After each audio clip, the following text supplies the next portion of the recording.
우리 옆에 있는 분들하고 인사 좀 나눌까요? 반갑습니다. 그동안 안녕하셨습니까?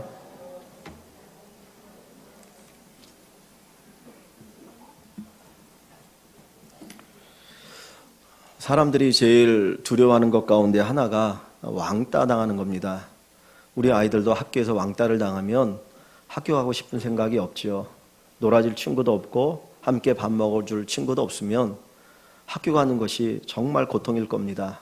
성적도 떨어질 것이고 인생 살맛이 나지 않고 때로는 그래서 스스로 목숨을 끊는 아이들도 있습니다. 어른들도 마찬가지인 줄 압니다. 나와 함께 일하고 싶어 하지 않고 함께 밥 먹어주지 않고 함께 놀아주지 않으면 정말 그 인생은 고통스러울 것입니다. 왕따가 없는 세상이 되었으면 좋겠습니다. 근데 왕따에는 두 종류가 있는 것 같습니다. 내가 원하지 않는데도 따돌림을 당해서 왕따가 되는 경우가 있고 스스로 왕따가 되는 경우가 있습니다. 어떤 이상이나 목적을 이루기 위해서 잠시 사람들로부터 떠나서 왕따 당하는 경우가 있을 수 있죠. 다니엘은 이 두 번째 왕따에 속하는 사람입니다. 그는 한 나라의 국무총리입니다. 왕 다음으로 가장 높은 자리에 올랐지만 스스로 왕따의 길을 선택했고 그 길을 걸어갔던 사람입니다. 다니엘은 바벨론의 포로로 끌려갔습니다. 이스라엘이 바벨론에 의해서 망하고 귀족들과 왕족들과 괜찮은 사람들을 포로로 끌어갈 때에 그도 끌려갔습니다. 거기에서 국무총리라고 하는 높은 지위까지 올라갔습니다. 그는 권력과 부를 가지고 있었습니다. 그것을 가지고 많은 사람들을 자기 사람, 자기 편으로 만들 수 있었지만 그는 결코 그렇게 하지 않았습니다. 결코 불의와 타협하지 않았습니다. 그는 끝까지 신앙을 지켰고 하나님을 섬기는 믿음을 가지고 살았습니다. 왕에게 조금도 손해가 되지 않게 했고 백성들에게 손해가 되지 않는 길을 걸어갔습니다. 그런데 그 옆에 있었던 다른 총리들이나 지사들이나 많은 고관들은 그 지위를 가지고 자기들의 이익을 추구했다는 거예요. 그런 눈으로 다니엘을 바라보니까 마음에 들지 않는 겁니다. 뭔가 마음이 맞아야 뭔가 나쁜 일도 해먹을 수 있는데 이 다니엘이 정직하고 바른 길을 걸어가니까 그 나머지 두 명의 총리들과 여러 지사들이 이 다니엘을 모함하기 시작합니다. 저놈 때문에 우리가 많은 걸 누리지 못해. 저놈만 없으면 우리가 좀 더 많은 것을 쌓아놓고 살아갈 수 있을 텐데 다니엘을 시기합니다. 질투합니다. 어떻게 하면 다니엘을 제거할 수 있을까를 생각합니다. 그런데 아무리 다니엘을 뒷조사하지만 그에게 먼지 하나 나오는 게 없었어요. 그가 총리라고 높은 지위에 있었지만 그는 사심을 위해서 권력을 사용하지 않았습니다. 그는 공평, 무사하게 모든 일을 처리했기 때문에 이 다니엘을 죽이려고 하는 사람들이 아무리 뒷조사해도 뭐 나오는 게 없는 거예요. 이거 어떻게 하면 좋으냐? 저 다니엘이 없어야 우리가 좀 더 많은 것을 누리며 살아갈 수 있을 텐데 그리고 그들이 모여 고민하기 시작합니다. 총리들과 지사들과 방백들과 법관들과 모든 사람이 모여서 어떻게 하면 다니엘을 없앨 수 있겠느냐? 그 방법을 찾아라. 몇 날을 두고 모이고 또 회의하고 회의해서 한 가지 법을 만들었습니다. 그거 뭐냐면 하나님의 법 외에는 저 다니엘을 죽일 방법이 없다. 그러니 하나님의 법과 엮어서 다니엘을 죽이는 방법을 만들자라는 거였습니다. 그래서 이 사람들이 만든 법이 이것입니다. 이 메대와 파사에는 한번 왕이 도장을 찍으면 왕조차도 그 법을 임의로 바꿀 수가 없었습니다. 왕에게 찾아갑니다. 그리고 왕이 얘기합니다. 왕이여, 당신은 우리나라의 최고의 통치자입니다. 당신은 신과 같은 존재입니다. 그래서 저희들이 법을 하나 제정하기로 했는데 30일 동안만 왕 외에 어떤 신이나 사람에게도 기도하지 못하게 하소서. 오직 왕에게만 기도하는 법을 만드십시오. 그 이야기를 들을 때 왕은 순간적으로 기뻤습니다. 왜? 그 고관들이 자기를 높여주는 것 같으니까 야, 어떻게 이런 법을 생각했느냐. 그 뒤에 어떤 음모가 있다라고 하는 생각하지 못하고 그냥 기뻐서 도장을 꽝꽝 찍었습니다. 그래 좋다. 그래 좋아. 한번 시행해봐라. 그래서 그것이 법이 되었습니다. 근데 사실은 그 법이 누구를 위한 법이었습니까? 다니엘을 모함하고 죽이기 위한 법이었습니다. 이 다니엘이 30일 동안 이제는 하나님 앞에 기도할 수도 없고 하나님을 예배할 수도 없습니다. 그런 법이 만들어졌습니다. 그런데 다니엘은 그것을 알면서도 전에 행하던 대로 창문을 열어놓고 하나님 앞에 하루에 3번씩 기도하기 시작합니다. 결국 그는 사자굴에 던져지는 존재가 되었습니다. 이 다니엘과 그의 친구들은 처음 그들이 바벨론에 올 때부터 왕따의 길을 걸었습니다. 그들이 바벨론 땅에 왔을 때 이 왕이 볼 때 나름대로 준수하고 똑똑한 사람들이라 그들을 불러서 궁중학교에 입학시킵니다. 그 가운데 성적이 좋고 나름대로 괜찮은 사람들을 왕궁에서 일할 수 있는 어떤 관리들로 임명하기 위해서 3년 동안 그 궁중학교에서 기르게 되는데, 그 궁중학교에서는 어떤 지식도 배울 뿐만 아니라 왕이 주는 가장 좋은 음식을 먹어야 합니다.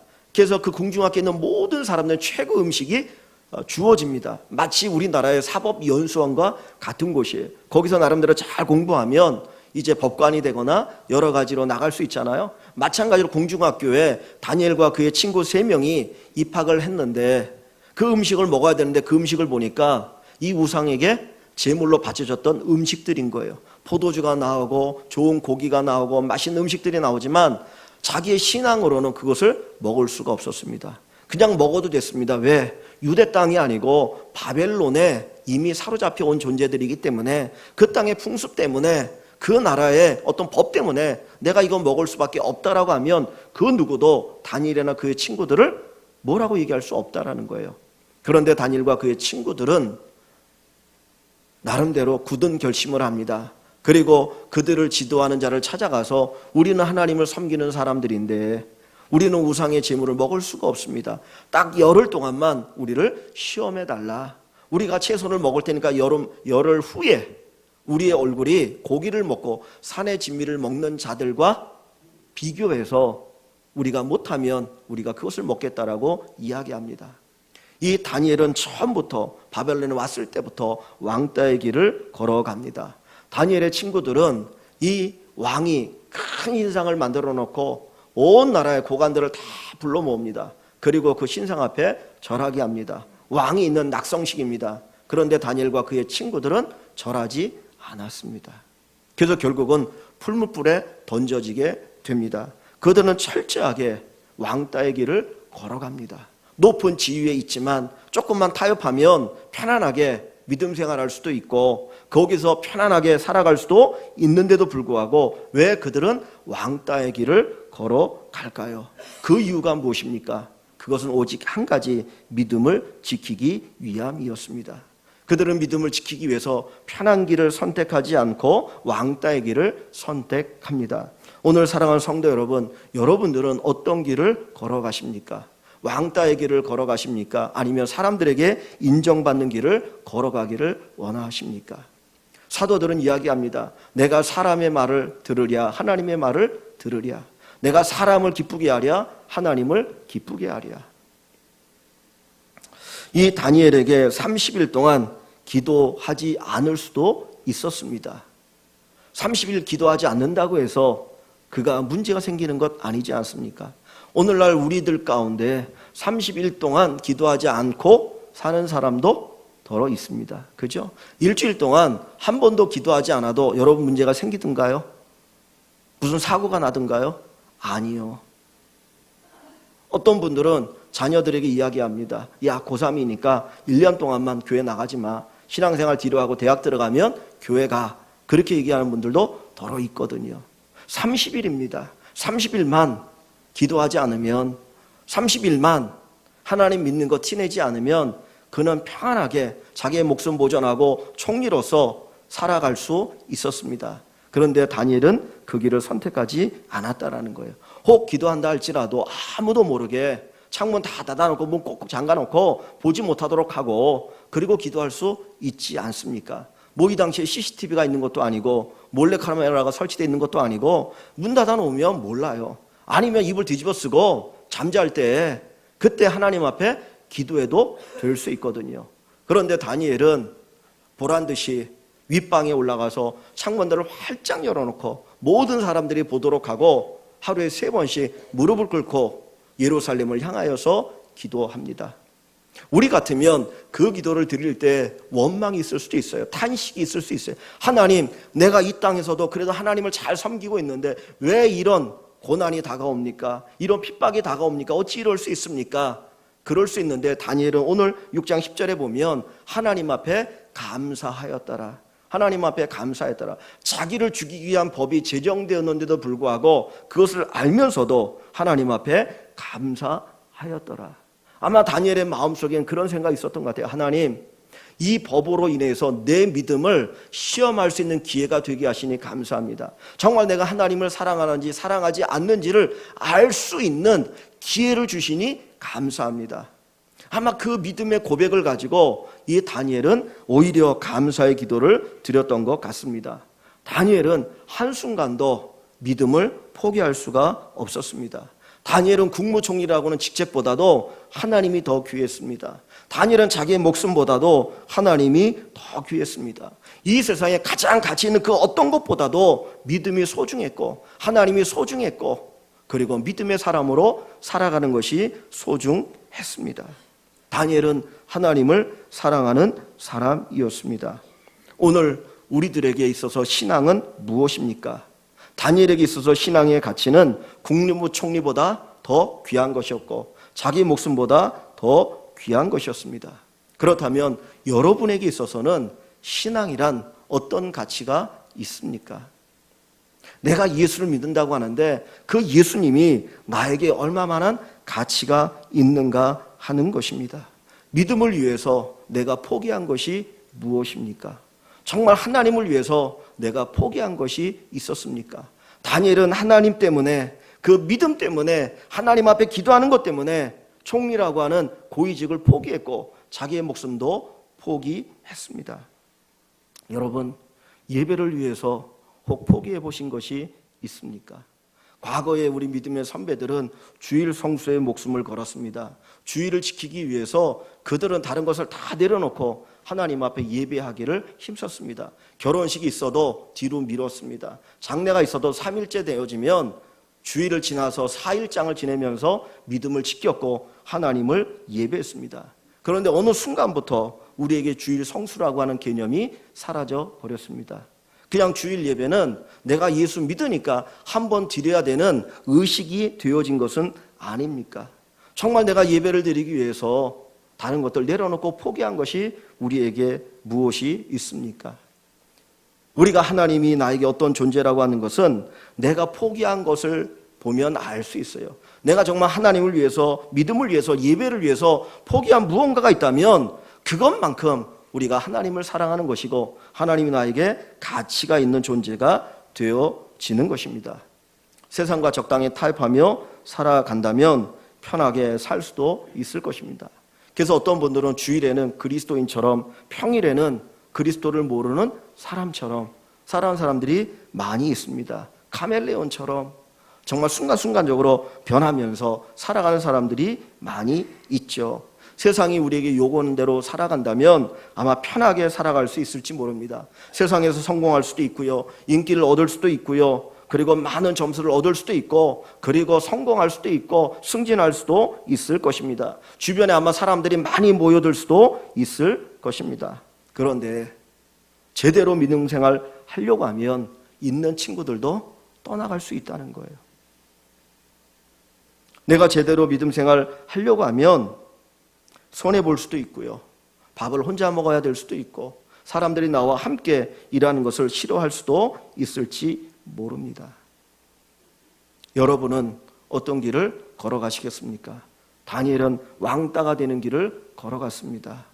믿음을 위해서 하나님을 위해서 기꺼이 국무총리라고 하는 직책을 내려놓고 목숨까지 내려놓는 길을 걸어갔습니다. 믿음이 무엇입니까? 믿음은 왕따의 길을 걷는 것입니다. 세상으로부터 왕따의 길을 걸어가는 것이 믿음의 길이고 예수님의 길이었습니다.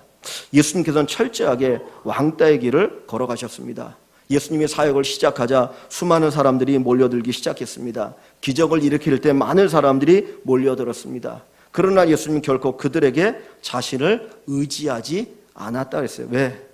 알기 때문입니다. 사람들이 어떠한 생각을 가지고 예수님을 따르는지 사람들의 본성이 무엇인지를 알기 때문에 결코 자기 자신을 의탁하지 않았습니다. 그러면서도 그 사람들을 위해서 계속해서 치유하시고 축사하시고 사랑과 기적을 베풀어 주십니다. 그러나 결국은 무엇입니까? 그 사람들로부터 배신당하여 십자가에 달려 죽으셨습니다. 그전에는 그렇게 예수님을 환호하고 우리의 메시아라고 얘기하고 우리의 왕이 되려고 요청했던 사람들이 돌변해서 십자가에 못 박아라, 십자가에 못 박아라, 십자가에 못 박아라고 이야기합니다. 모든 사람들이 예수님을 외면합니다. 예수님을 욕하고 저주합니다. 철저하게 왕따가 되셨습니다. 예수님도 왕따의 길을 걸어가셨습니다. 저와 여러분들도 주님을 따르는 제자들로서 때로는 왕따의 길을 걸어갈 수 있기를 원합니다. 초대교회 성도들 가운데 많은 수가 카타콤에서 살았습니다.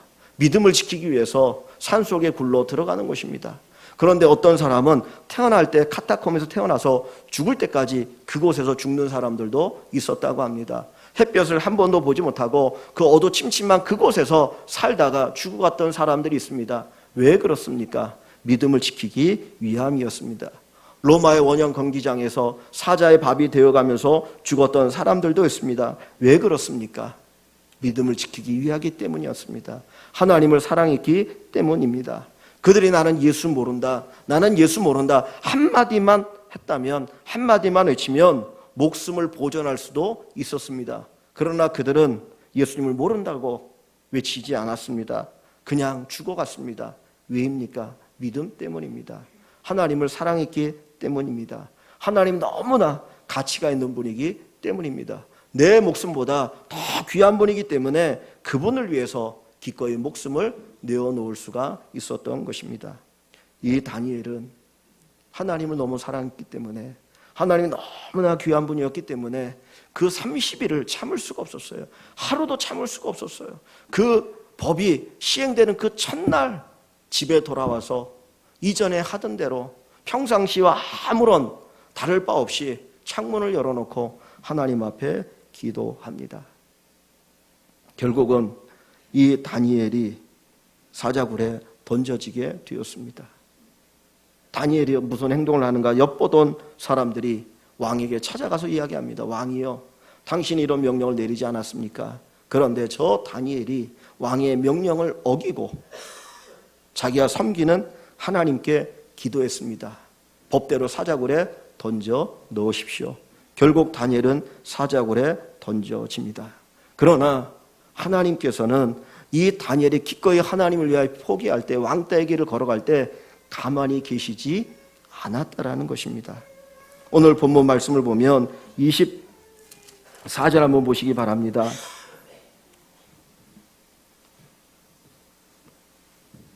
22절 말씀입니다. 22절 말씀을 보시면 나의 하나님이 이미 그의 천사를 보내어 사자들의 입을 봉하셨으므로 사자들이 나를 상해하지 못하여 싸우니. 사자들은 아마 여기 사자굴에 있던 사자들은 오랫동안 굶주렸던 사자들이었을 것입니다. 그냥 먹이가 떨어지기만 하면 덜컥 물어서 삼킬 준비를 하고 있었던 사자들입니다. 그런데 다니엘이 하나님을 위해서 자기의 목숨을 내어놓을 때 하나님은 천사를 통해서 사자의 입을 막으셨어요. 봉하셨어요.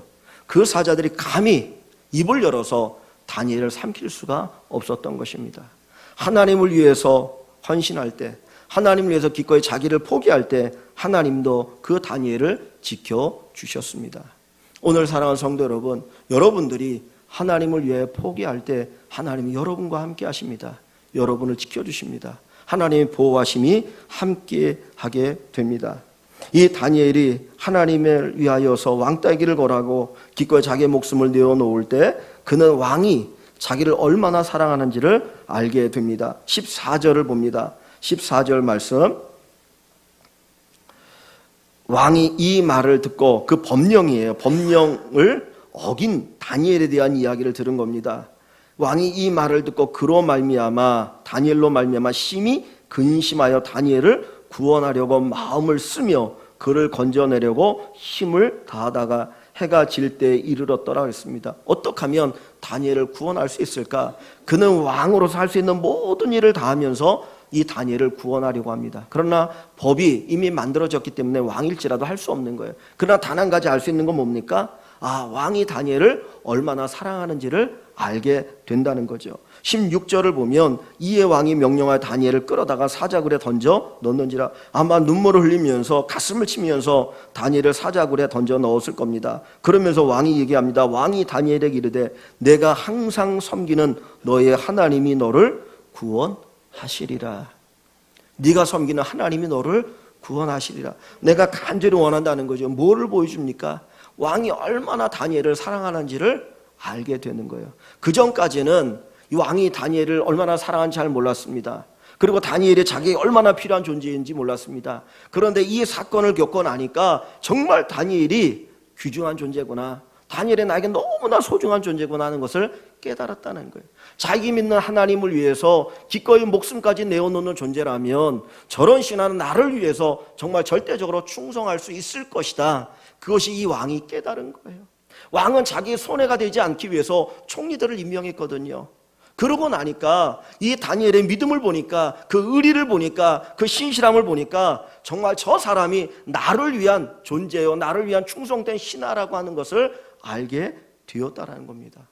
9일에 이 다니엘이 사자굴로부터 이제 벗어났을 때, 그가 구원받았을 때 이 왕이 다니엘을 얼마나 사랑했겠습니까? 이전에는 다니엘 주변에 다니엘을 모함하고 죽이려는 정적들로 가득했을 겁니다. 그런데 이 다니엘이 그 사자굴로부터 이제 구원받고 난 후에 왕이 분노하는 겁니다. 어떻게 이런 법을 만들 수 있느냐? 이것은 다니엘을 죽이려고 하는 이 법이었다, 모함이었다. 내 충성된 종 다니엘을 죽이려고 하는 너희들 내 가만히 두지 않겠다는 거죠. 그래서 다니엘을 죽이려고 모함했던 그 모의했던 그 고관들을 다 잡아다가 사자굴에 던져 넣었는데, 사자들이 그 사람들이 땅에 닿기도 전에 입을 벌려서 그들을 삼켰다라고 얘기합니다. 아무리 다니엘이 자기를 모함하고 자기를 대적하는 사람들을 다니엘의 힘으로 처치하려고 해도 할 수가 없는 거예요.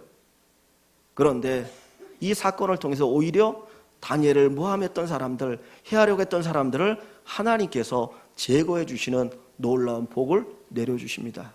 그리고 그 주변에 누가 모입니까? 다니엘 중심으로 다니엘을 사랑하고 다니엘을 존경하고 다니엘과 함께 일할 수 있는 사람들을 모이게 했다라는 거죠. 그래서 그가 총리의 역할을 신실하게 감당할 수 있는 놀라운 축복을 얻게 됩니다.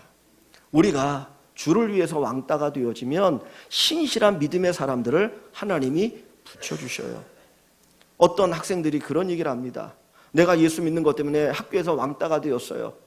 그래서 왕따로서 한동안 살았다는 겁니다. 그런데 그 신실한 모습을 보고 하나씩 둘씩 모여들기 시작하는데 그 안에 기독교 공동체, 기도하는 공동체가 모이게 되었다라는 거예요. 우리는 세상 속에서 사람들에게 왕따 당하는 너무나 두려워합니다. 내가 저 사람들도 왕따가 되어지면 내가 어떻게 살아갈 수 있을까? 내가 얼마나 많은 손해를 봐야 되는데 왕따가 될 수 없다고 믿음을 포기하고 하나님 사랑을 포기하고 예배를 포기하는 사람들이 많이 있어요. 그런데 정말 주님을 위해서 우리가 왕따가 되어질 때 오히려 하나님이 믿음의 사람을 붙여주십니다. 엘리야는 하나님을 섬기는 것 때문에 왕따가 되었잖아요. 갈멜산에서 450명의 바알 선제들과 영적인 싸움을 합니다. 그가 낙심하고 절망할 때 그는 고백하지요. 뭐라고 얘기합니까? 나 홀로 남았습니다. 나 홀로 남았습니다. 그런데 하나님 말씀합니다. 아니 바알에게 무릎 꿇지 않는 7,000명의 사람을 내가 남겨두었다라고 말씀하고요.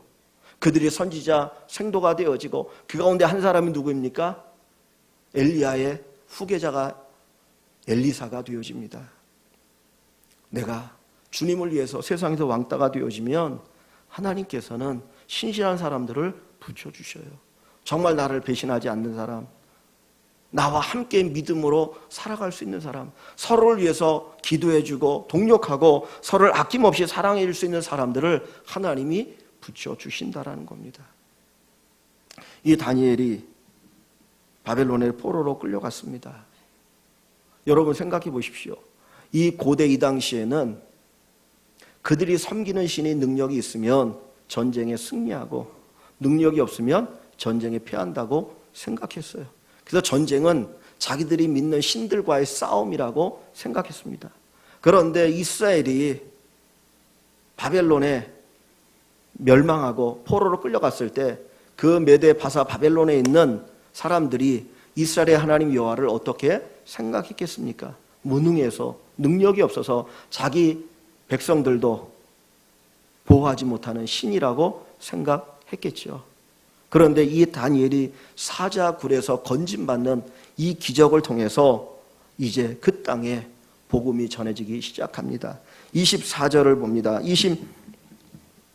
26절, 25절부터 26절을 보시면, 이에 다리오 왕이 온 땅에 있는 모든 백성과 나라들과 언어가 다른 모든 사람들에게, 그러니까 지금 이 메대라고 하는 나라가 얼마나 큰지를 알 수 있죠. 모든 백성과 나라들과 언어가 다른 모든 사람들, 그러니까 오늘로 말하면 중국이 언어가 다양하잖아요. 그죠? 뭐 통일됐지만 하여간에 어마어마한 나라라는 거예요. 그 나라의 모든 백성들에게 조서를 내립니다. 명령을 내립니다. 법을 내립니다. 원하건대 너희에게 큰 평강이 있을지어다. 내가 이제 조서를 내리노라. 내 나라 관할 아래 있는 사람들은 다 다니엘의 하나님 앞에 떨며 두려워할지니 그는 살아계시는 하나님이시여 영원히 변하지 않으실 이시며 그의 나라는 멸망하지 아니할 것이요 그의 권세는 무궁할 것이며 그는 구원도 하시며 건져내기도 하시며 하늘에서든지 땅에서든지 이적과 기사를 행하시는 이로써 다니엘을 구원하여 자기의 사자의 입에서 벗어나게 하셨음이라 하였더라 했어요. 이 왕이 법으로 뭘 하게 합니까? 누구를 섬기게 해요? 하나님을 섬기게 하는 거예요. 이 메대에 많은 선교사를 파송해도 이런 일이 일어날 수 없지 않아요. 그런데 이 다니엘 하나가 기꺼이 믿음을 위해서 하나님 위해서 왕 땅의 길을 걸어갈 때에 그 메대 땅에 하나님 복음이 편만하게 증거되어지는, 왕이 명령을 내렸어요. 야, 너희 하나님을 섬겨라. 하나님을 두려워해라. 정말 하나님 진짜 참신이다. 이 당시에는 다신교회, 다신론, 그래서 수많은 신들을 사람들이 섬기고 있는데 왕이 얘기하는 겁니다. 야, 내가 보니까 진짜 신은 하나님이다. 너희가 믿는 귀신을 버리고 살아계신 하나님을 섬겨라. 다니엘을 구원하지 않았느냐. 우리가 이 땅에 복음을 전하려고 할 때에 예수 믿어라, 예수 믿어라, 전행도 해야 되죠. 외쳐야 되죠. 그런데 정말 복음의 능력은 어떻게 나타납니까? 우리가 왕 땅의 길을 걸어갈 때, 주님을 위해서 내가 기꺼이 포기하는 것이 있을 때, 정말 참 믿음의 모습을 보일 때, 하나님을 사랑하는 모습을 보일 때, 거기에 복음이 편만하게 증거되어지고 복음의 능력이 나타나게 됩니다. 사랑하는 성도 여러분, 여러분의 삶의 현장에서 여러분들이 녹아지길 원합니다. 하나님을 사랑하길 원합니다. 정말 내가 최고로 하나님을 사랑한다고 하는 것을 보여줌으로 주변에 있는 분들이 하나님이 살아계시구나, 정말 하나님이 살아계시구나, 하나님이 전능하시구나, 이 고백을 가지고 하나님 앞에 나오는 구원의 역사가 있어지는 놀라운 축복이 있기를 간절히 축원합니다. 마지막 28절을 봅니다. 28절에 보면 이 다니엘이 다리오 왕의 시대와 지금이 다니엘가 왕일 때예요. 그리고 나서 바사 사람 고레스 왕의 시대에 형통하였더라 했어요. 바사 사람 고레스가 왕이 되었을 때도 형통하였더라. 형통했다라는 말이 뭐겠습니까? 지금 국무총리로 있으니까 그 당시에도 뭐일 거예요? 국무총리일 거라는 거죠. 그죠? 나름대로 고관이 되어서 이 다리오의 사랑과 존경, 사랑을 받을 것이고 정말 아주 신실한 좋은 이 부하가 되어질 것이다, 뭐 신하가 될 것이다, 그 얘기를 하고 있습니다. 그런데 여러분, 에스더서를 봅니다. 에스더 구약성경 에스더서를 한번 가봅니다. 에스라 구약성경 710쪽입니다. 710쪽 구약성경 앞쪽으로 쭉 오시면 710쪽 에스라 1장을 봅니다. 에스라 1장 1절에서 3절 말씀입니다. 여기 보면 똑같은 바사왕 고레스가 나와요. 바사왕 고레스가 나옵니다. 1장 1절에 3절의 말씀을 같이 읽습니다. 바사왕 고레스 원년에 여호와께서 에레미야 입을 통하여 하신 말씀을 이루게 하시려고 바사왕 고레스의 마음을 감동시키심에 그가 온 나라에 공포도 하고 조소도 내려 이르되 바사왕 고레스는 말하노니 하늘의 하나님 여호와께서 세상 모든 나라를 내게 주셨고 나에게 명령하사 유다 예루살렘에 성전을 건축하라 하셨나니 이스라엘의 하나님은 참 신이시라. 너희 중에 그의 백성된 자는 다 유다 예루살렘으로 돌아가서 이스라엘의 하나님 여호와의 성전을 건축하라. 그는 예루살렘에 계신 하나님이시라. 아멘. 자, 이 이야기 뭐냐면요, 이제 고레스가 왕이 되었어요. 바사 사람 고레스가 왕이 되었는데 그 고레스가 왕이 되어지는 그 해에 명령을 내렸습니다. 무슨 명령이냐면 야 너희 예루살렘 사람들아, 그러니까 이스라엘 사람들아, 저 유다 땅에서 포로로 끌려온 사람들아, 너희는 너희 땅 유다로 돌아가라. 그래서 너희 하나님을 위하여 성전을 건축하라고 명령을 내립니다. 이제 바벨론에 포로로 끌려온 지 짧게는 70년이고 길게는 그 이상의 오랜 시간이 흘렀거든요. 그들은 고국 땅에 돌아갈 것에 대한 기대를 점점점 잃어버리고 있었습니다. 그런데 이 고레스가 왕이 되어지고 나서 그가 내린 명령 가운데 하나가 너희 이스라엘 사람들은 다 너희 고향으로 돌아가라는 거예요. 그래서 거기에 가서 너희 하나님을 섬기면서 그 하나님을 위하여 성전을 건축하라. 근데 그것을 오늘 본문 이 에스라 1장 1절에 보면 누가 고레스의 마음을 감동시켰다라고 이야기합니까? 누가요?